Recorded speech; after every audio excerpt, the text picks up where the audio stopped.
أعوذ بالله من الشيطان الرجيم. بسم الله الرحمن الرحيم.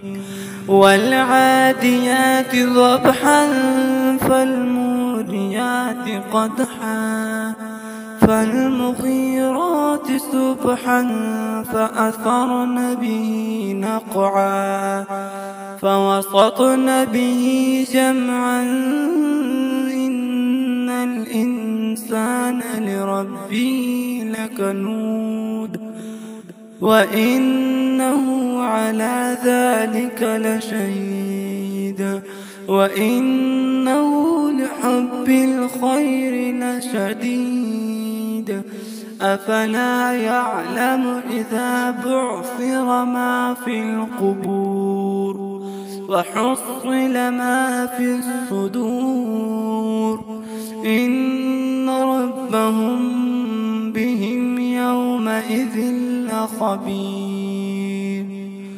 صدق الله العظيم.